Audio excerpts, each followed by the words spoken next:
This is your last chance. After this, there is no turning back. It's the last chance, You man. take the blue pill. The story ends. You wake up in your bed and believe whatever you want. Yeah, I bet you want to go back to You that. take the red pill. Oh, You shit. stay in Wonderland. Mm-hmm. And I show you how deep the rabbit hole goes. Rabbit hole. Take both. Remember, all I'm offering is the truth, nothing more. That's what I'm trying to tell you, nigga. But let's get right to business. Read these headlines. This album must be gone. This album must be gone. Classic albums are. Classic albums are. Come to Hip Hop Podcast.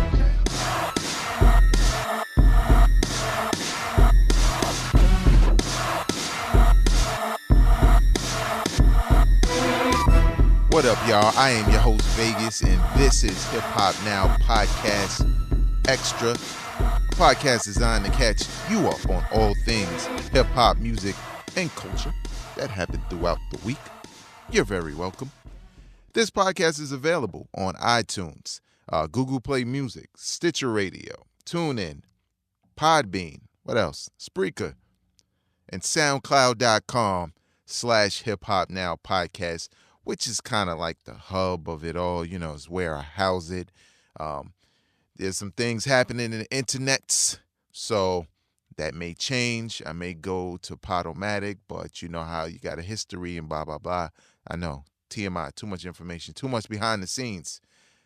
But I do appreciate everybody who's listening to this podcast today, tonight, whatever it may be for you, whether you in the gym, whether you're going to work, whatever it may be.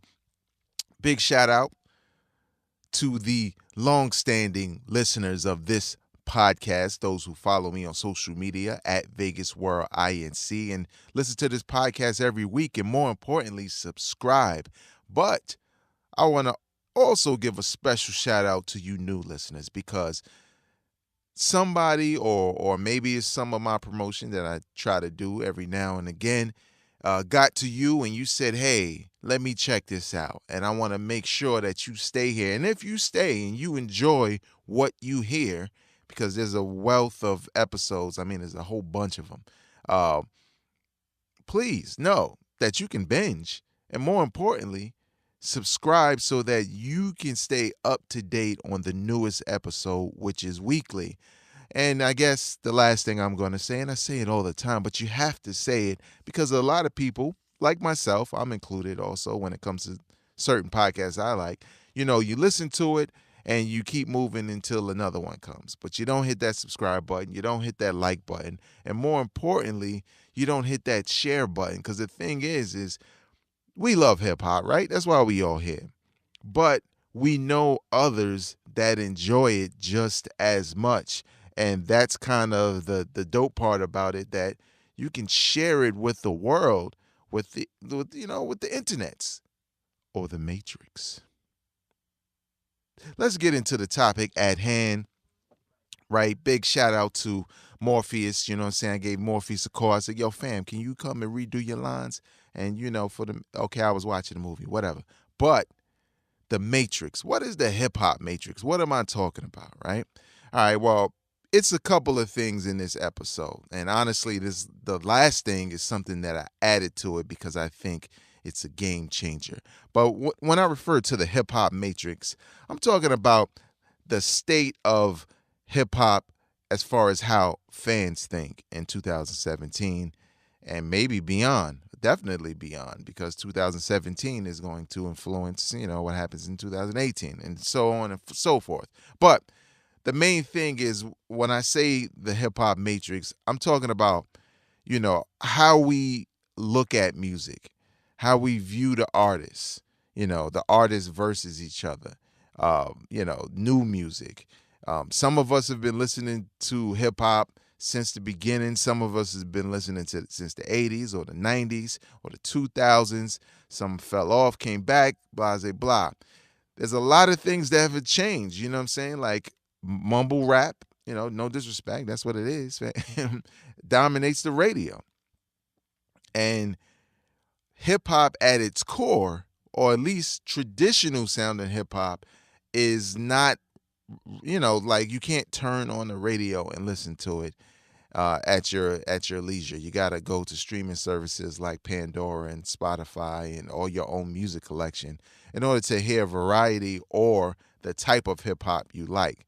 And with all these different styles in hip hop and genres, as fans, we all have different tastes and we all listen to hip hop differently, right? So I just noticed a couple of things that's happened over the last maybe 10 years, and maybe it's been going on longer than that, and I just woke up from the Matrix. Maybe that's what it is, right? It's not a revelation that we all have opinions that are different. But in hip hop, there used to be rules, right? There used to be these rules that kind of governed what was dope as far as the music and who was hot as far as DJs and producers and hip hop artists, right? MCs. But at some point, those rules started to change. You know what I'm saying? Slowly but surely. Is it evolution? Is it de-evolution? You know what I'm saying? Is it revolution? I don't know. But things like, taking someone else's lyrics and putting it in your record, that was something you couldn't do that back in the days. You would, first of all, no fans would like you, and no artist would despise you. Let me not say artists. MCs would despise you if you were the type of dude to come up, like my name's Sakim, and I'm like, I came through the door. I said it before. Like, no, Rakim said it before, and you said it again. It's not your bars, fam. Get out of here. You know what I'm saying? So things like that have kind of changed. Cats having ghostwriters, claiming to be the dopest writers, MCs out there or rappers out there. I'm the top cat, and they have ghostwriters. But today in the Matrix, it's okay. It's okay to bite. It's okay to have someone else write your lyrics. Back in the 80s and 90s, that could not fly. But now it can. And another thing that I wanted to point out, and I'm going to go a little bit in depth in some of those, some examples. But another thing, because it's still the Billboard, is the whole how people perceive winners in rap battles, right? Now, I'm not talking about battle rap. Battle rap audience is kind of like the New York basketball audience at the Garden when the Knicks are playing or when Brooklyn Nets are playing, High IQ crowd. They know basketball. You know what I'm saying? Some other cities, and no disrespect, not all, for sure not all, but some cities, the collective fan base, it's entertainment to them. But in other places, it's like, no, we know basketball. We're watching the plays. We're watching everything. We know what the coach should have did. You know what I'm saying? So when you look at different battles, and let's just keep it with the artists, with the JayZ versus Nas, and even Nicki Minaj versus Remy Ma and Meek Mill and Drake, and all these different, back and forths, and Joe Budden, Drake, and all that. People don't look at skill, really. They kind of don't. They look at status. They take the diss records. You know what I'm saying? They anticipate and wait for the diss records, but they don't judge on it. They don't really judge it. Now, of course, some people may say, well, I saw mad people saying, Joe Budden got at Drake. Yeah, but those probably like people like you and me who are, grew up in a time where that's how you evaluated that thing. Like, okay, who won? Shan or KRS won? Well, The Bridge Is Over was ridiculous. It's Ether before Ether. Shan lost. Easy. Because of this song. Now, if those rules, this is a sidebar somewhat, but if those rules applied to back then, Shan would still lose. Because BDP was hot at the time, so it doesn't matter. But in 2017, when that goes down, right? People look at status. People look at how popular you are, how much money they think you have, and they apply that to your lyrics. And if you got the dopest diss record of all time, if you don't have more money than that person or more status than that person, it's almost as if it takes away from what you put into the music, which is ridiculous. You see, like I said, ridiculous. All right, I'm ODing. It's Friday. I'm a little happy. Sorry. Well, it's Friday when I'm recording this.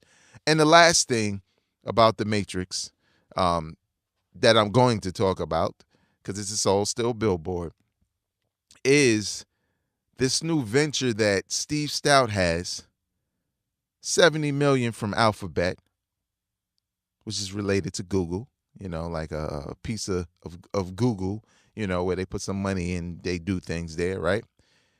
And this United Masters label that basically eliminates what you and I used to know as the traditional grind for getting a record deal and being on a record label. And when I tell you this is genius and groundbreaking and game-changing for any aspiring hip-hop artist out there that's listening to this podcast right now, I'm going to have the link in the description, but I'm going to give you some info about it. This is changing things.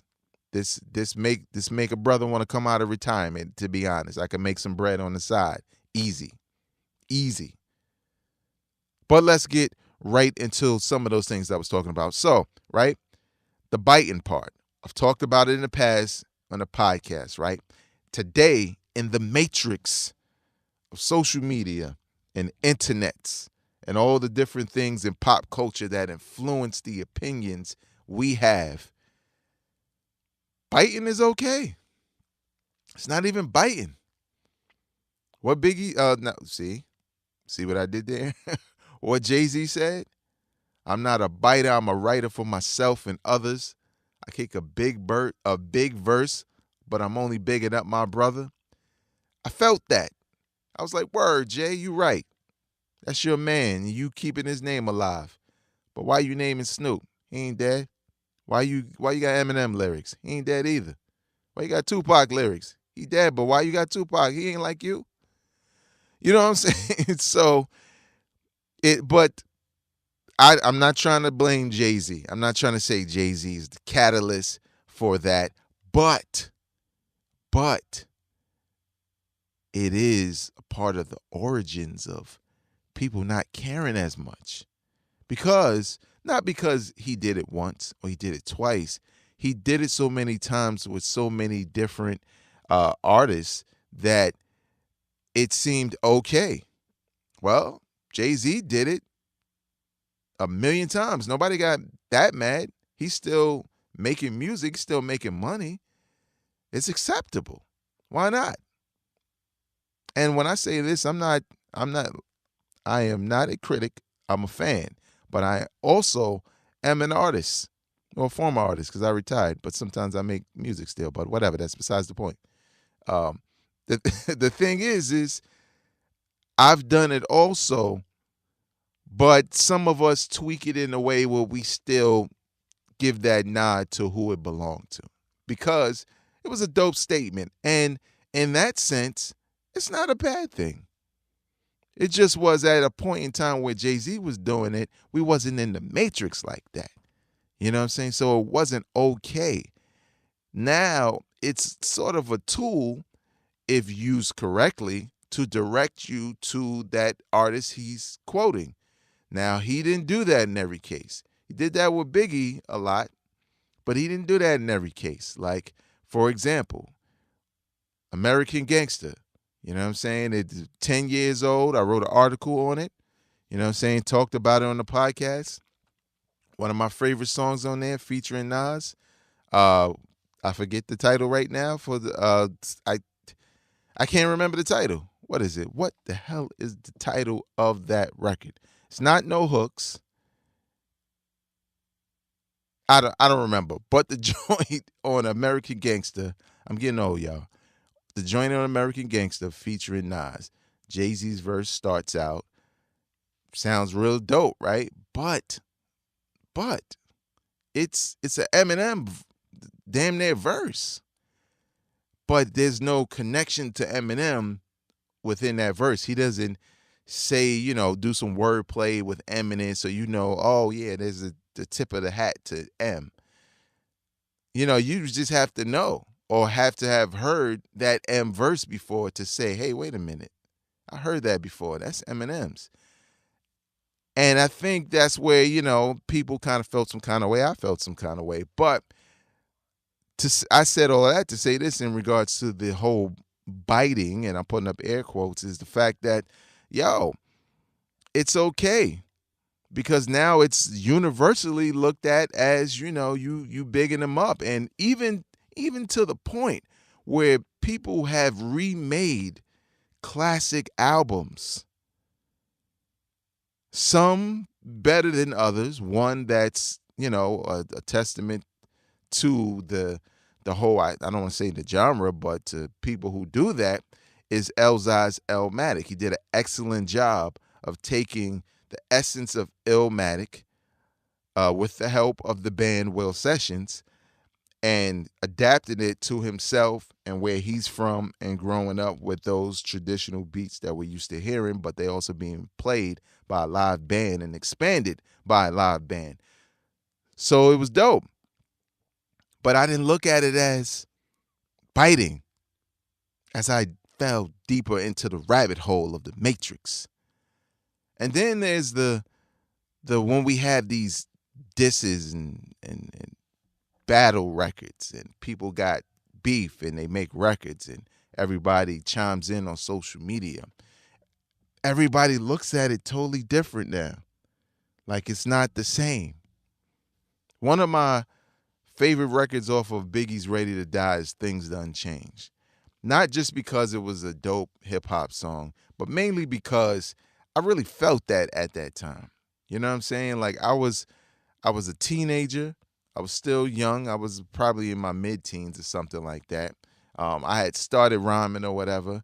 I had some things as far as like family and friends happen where people were getting killed and people were getting locked up. People who I grew up with as kids playing, tag in the hood and stuff like that. And so when you look at that song, it's like Things Done Changed. I felt like I had to accept that. The childhood I knew was over. That whole, let's fight was turning into, I'm not here to fight. I got the heat on me. You know what I'm saying? I got the chopper. I'm straight going to shoot you, period. And you look at it now and it's even worse. It's like, just be ready to draw or run, one or the other. And that's not to get too morbid, but that's what I mean with hip hop, with beefs. Back in the day when you had diss records, it was just like, okay, what you got?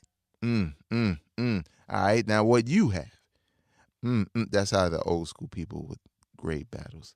And like, oh, okay, word. And you would just grade who was better than who, based off style, flow, beats in most cases, and bars and punchlines and stuff like that, right? You would just grade the skill of the artist, pit them together and be like, fight, best man win or woman. Now, it's not that at all. And I say that just because I want to just look at the Nicki Minaj and Remy Ma situation, right? Let's just look at that real quick. Remy Ma is clearly a better MC than Nicki Minaj when you listen to the diss records and the jabs at each other. It's a wipeout in regards to skill. But that's not going to raise Remy's level any higher. Well, it does, the exposure does. But I mean, as far as like Nicki Minaj fans feeling like Remy Ma's better, I should be listening to her stuff also, or instead of Nicki Minaj. It doesn't really do that because you know what they say? And whether you're a Nicki Minaj fan or not, they say, well, Remy just trying to get a check. She still ain't getting a check. She's straight trying to get some money. And then it's not even about the battle. And then it's about how much money, how much success, how much status. And that's how people grade it. People don't even care. Another quick example is when you look at people, and I saw this the other day, like there's this, and this is old. Snoop put out an album called The Dogumentary or something like that, right? I think it was trash. I can't remember it, right? But he also had a video, and this video has been floating around. Shout out to Rap Radar, because I think that's where it came from, Elliot Wilson. Elliot Wilson? I don't remember. Whatever. But Rap Radar podcast. Shout out to them. But this video clip that was passed around of Snoop talking about Still Dre and mentioning that, you know, like how hot that beat was and how, you know, ghostwriters were trying to write the dopest to get, you know, to get that record for Dre. If you didn't know, Dre has ghostwriters, like the DLC and all of that, right? And then JayZ came in and just wrote the perfect lyrics for that. Now, I don't know about you, but I already knew that JayZ wrote Still Dre. I knew it when it came out. But there were so many people. And, you know, maybe some were young, you know, and never didn't know. I can't get on them for not knowing. You know, if you were an infant when it dropped, how I'm gonna be like, yo, how you don't know that, fam? Nigga, because I was drinking breast milk, fam. That's what I was doing when Still Dre was out. Be happy I like the record now. But I was a little shocked, like, wow, nobody looks at the credits anymore? Because not everybody was young that was saying that. So it's the Matrix, man. It's like it's a collective mind of people who, if the information, the rabbit hole doesn't go that deep, that's where they stay. They don't go research. I like that record. I like that record too, fam. Good. That's it. We kind of came up on, you know, yo, who produced that? Dre did it. Oh, but he also had help from, okay, Hitman. Okay, Rockwilder. We know Eric B. We know, okay. And JayZ wrote that and blah, blah, blah. You know, that's what we do. But we from a time where you did that. But we in the Matrix now. It's kind of like what's available on the surface. That is the story of that song. And Snoop saying that in an old documentary from an old album of his, and people minds being, whoa, what? It's kind of crazy. It's the Matrix. It's crazy. Now, lastly, I want to get into what I talked about with Steve Stoute and this record label situation. And we know, you know, like I know, record labels did not adapt at all to the Napsters and the iTunes and streaming music and pirated music. They basically got crushed by it. Now it's to the point where you have the equipment, you have the tools to produce your own album, write your own lyrics, do your own damn cover art, promote it yourself, get a direct connection to the audience, set up a payment situation where you can get in the money directly from people.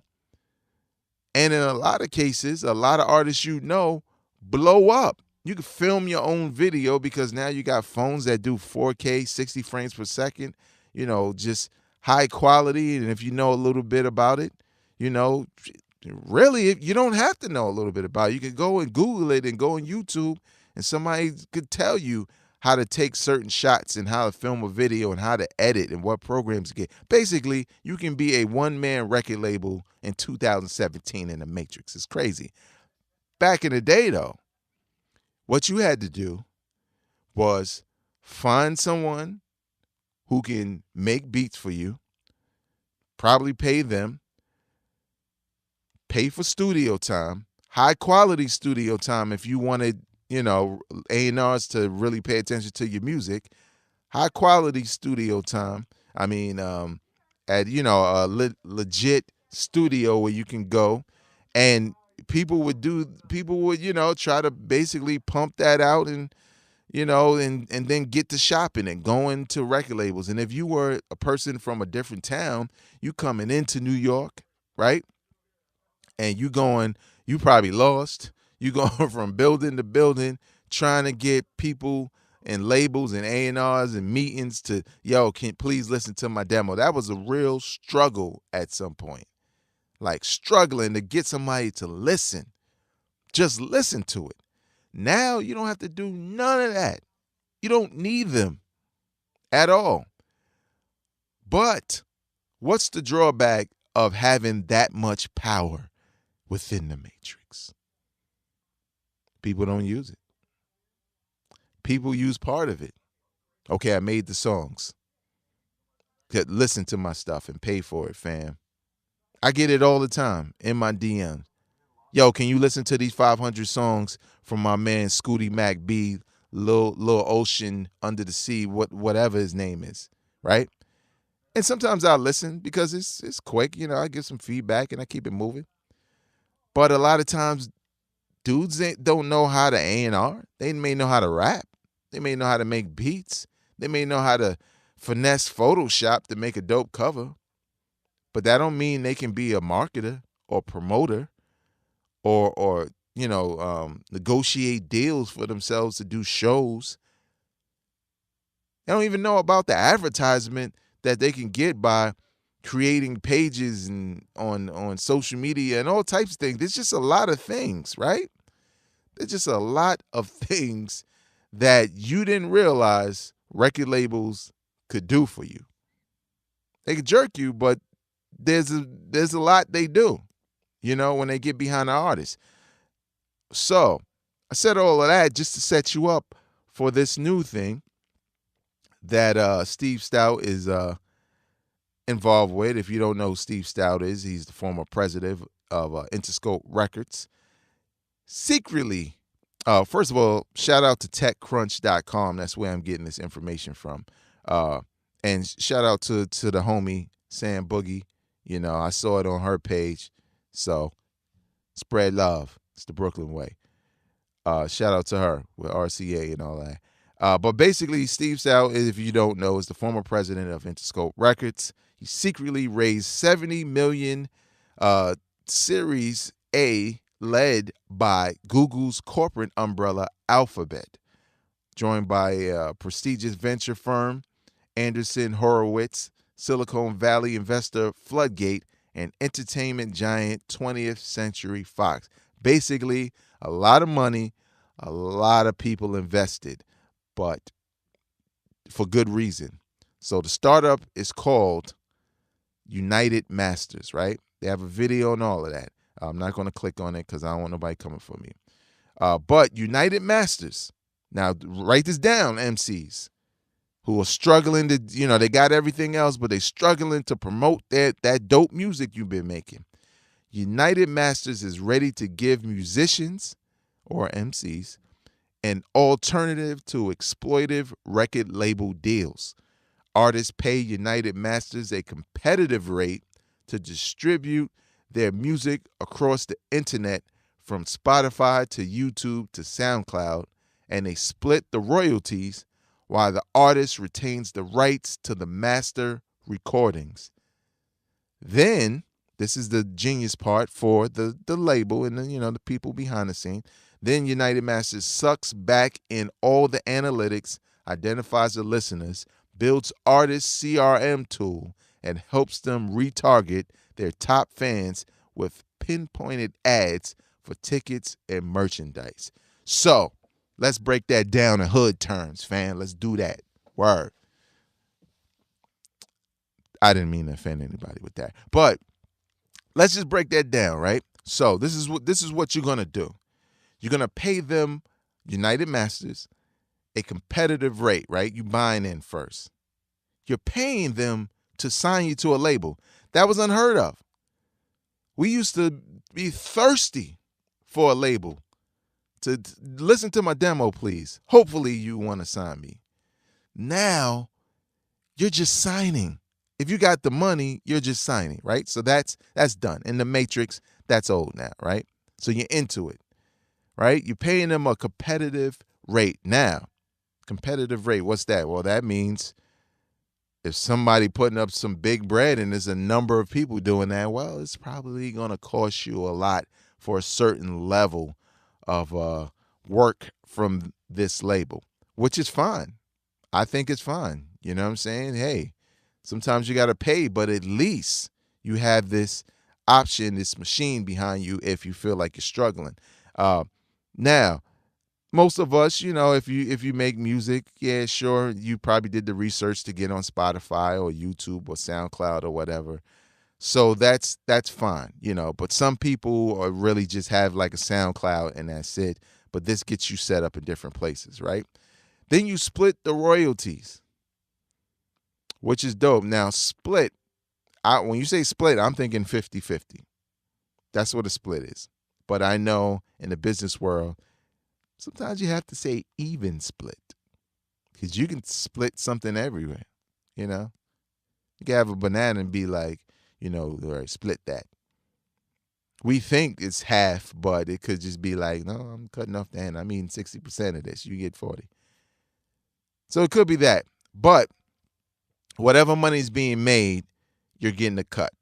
How much to cut? You better read the small print. Another key, remember, you keep the rights to the master recordings, meaning when this deal is up with them, if you don't like, what the deal was, then you can bounce and you can take your music and repurpose it and put it out wherever you want and without any legal blowback or anything because you retain the rights. It's yours. It's yours to make a greatest hits out of it. They do not own it. So that's another thing. That's another plus when you think about it. Now, what they're doing is they taking all the, everything they do to promote you on these various, outlets and streaming services and stuff like that. And they taking all the data from the people who hit play, from the demographics of the people, where they're coming from. Did they post something on Twitter that drove them to YouTube, vice versa? You know what I'm saying? That's what the analytics are. It's all those little nuances, the demographic of the people, how many men, how many women, where are they? Are they in the United States? Are they overseas? Blah, blah, blah, right? All of that stuff, compiling all that data, right? Who likes your music the most? Who are they? What do they do for a living? Let's identify them. And who's willing to pay for stuff like that, right? And what they do is they basically use that to now target those people specifically. So you are guaranteed for the most part, to reach the audience that enjoys your style of music, enjoys your lyrics, as opposed to putting it on SoundCloud, putting it out there in the universe, in the internets, in the matrix, and then saying, I don't know what's going on. People are hitting play. I don't know how long they listen in, blah, blah, blah, blah, blah. I'm looking at the analytics. This is a lot like homework. Come on. Somebody else do it. Somebody get them. Y'all remember that? But now they're doing that for you. They're taking care of all of that. So you can just spit, make your beats, get your beats. First of all, you pay your fee, of course, but get your beats together, make your rhymes, write your songs. They taking care of it. It's like a label, right? And they also retargets your top fans with pinpointed ads for tickets and merchandise. So you get the advertisers in there. You got a show, easier way for you to sell tickets. Yo, I'm coming to Cincinnati, fam. You got some Cincinnati fans? Or maybe you looked at the analytics and was like, wow, man, I'm popping out in South Dakota. I'm about to fly out there and do a show. Let me make some t-shirts and stuff like that. So I say all of that to say this, man. This is a game changer, right? Steve Stoute said this, and I quote, "Look at music like gaming. You monetize the game to all the people who are most engaged." I wanted to bring that theory and thinking to music. That's all everybody wants. Maybe you can't verbalize it, but maybe you realized after you put your dope record out and you like, this is it, man. I'm about to blow it. They're going to call me and everything. and nobody calls, and you got 5 plays, and you like, yo, how? I see whack stuff with like 15,000. How? But it's so difficult to find your audience and lock them in on the internet because there's just so much there. I meant in the Matrix. But this makes it easy. All you have to do, if you ask me, is just pay that competitive rate.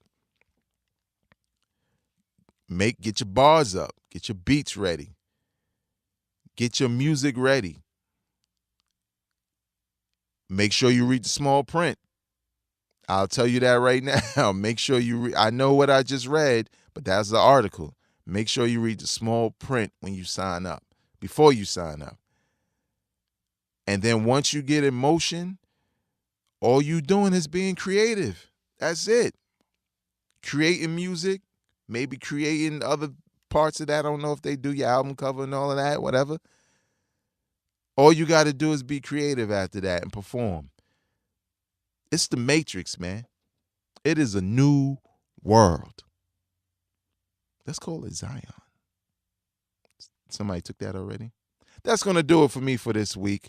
You can follow me on social media at Vegas World INC. That's on Instagram, Twitter, and Snapchat, even though I don't really use Snapchat, but I say it anyway because sometimes I put it back on my phone. Or if you like Facebook, facebook.com/hiphop right now. Hit that like button. You can catch up on this podcast along with other things I post there, like the Remy Ma featuring Little Kim video that I honestly was waiting for Little Kim to rhyme and it never happened, but it's all good. Please know that this podcast is available on everything: iTunes, Google Play Music, Stitcher Radio, Podbean, Spreaker, and more. But more importantly, on SoundCloud.com/HipHopNowPodcast. Live from the Matrix, y'all. I'm Vegas, and I am not a critic. I'm a fan. Peace.